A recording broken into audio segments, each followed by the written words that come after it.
Bismillahirrahmanirrahim. Assalamualaikum warahmatullahi wabarakatuh. Perkenalkan, saya Diki Alagdi dengan NIM 10620064, Prodi S1 Kedokteran Gigi.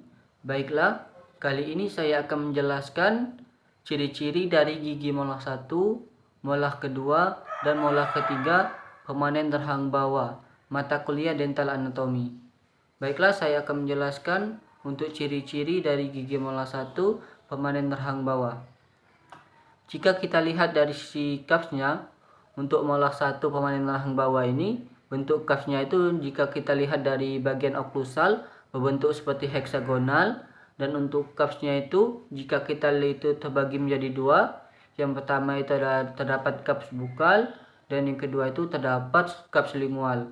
Untuk kaps bukal itu terdapat 3 kaps, yang dimana pada untuk bagian mesialnya itu terlihat lebih besar dibandingkan untuk bagian distalnya. Kemudian untuk pada bagian kaps lingualnya itu terdapat 2 kaps, yaitu kaps itu mesial itu lingual, dan mesial itu dan kaps distal lingual. Kemudian jika kita lihat dari bentuk akarnya, untuk permanen molar rahang bawah yang pertama ini terdapat 2 akar, yaitu pada sisi akar itu mesial dan juga pada sisi akar itu bukal, yang dimana untuk akar sisi mesial terlihat lebih panjang dibandingkan dengan sisi distal. Kemudian jika kita lihat dari bentuk visurnya itu berbentuk seperti tanda positif, akan tetapi dikarenakan ada penambahan dari 3 kaps yang pada bagian bukal juga terdapat visur, yang dimana visurnya itu akan melebar ke arah bukal.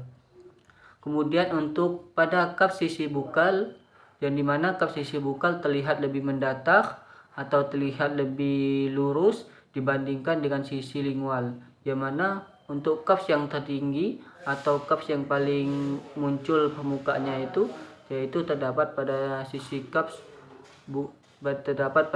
kaps lingual, sedangkan untuk sisi kaps bukalnya itu terlihat lebih mendatar.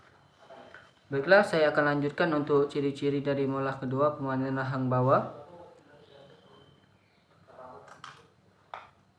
Untuk ciri-ciri dari molar kedua permanen rahang bawah, jika kita lihat sekilas terlihat sama saja, akan tetapi terdapat perbedaannya. Nah, yang menjadi perbedaannya itu jika kita lihat dari sisi oklusal.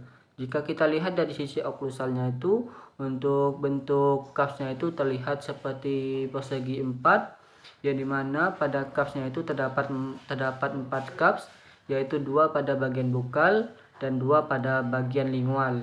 Untuk kaps pada 2 bagian bukal dan 2 bagian lingualnya itu, sehingga jika kita lihat lagi untuk visurnya, jika kita lihat pada sisi oklusal, visurnya itu berbentuk seperti tanda positif.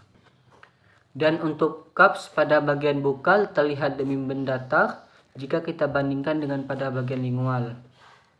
Kemudian jika kita lihat dari bentuk akarnya itu, bentuk akarnya itu juga sama, yaitu terdapat 2 akar, yaitu akar pada bagian mesial dan juga akar pada bagian distal.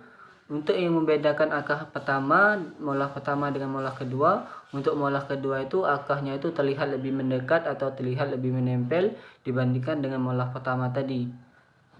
Kemudian jika kita lihat pada bagian bukal, kapsnya itu juga cembung, sedangkan untuk pada bagian lingual, untuk kapsnya itu terlihat lebih mendatar.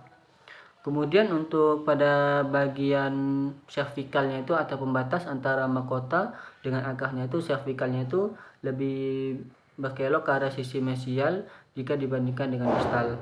Oke, kita akan lanjutkan untuk molar ketiga permanen rahang bawah. Untuk molar ketiga pada umumnya jika kita lihat pada untuk sekilas terlihat lebih sama saja, akan tetapi terdapat perbedaan. Untuk molar ketiga permanen rahang bawah, jika kita lihat dari untuk akarnya itu terlihat lebih menempel jika kita bandingkan dengan molar pertama rahang bawah dan juga molar kedua rahang bawah.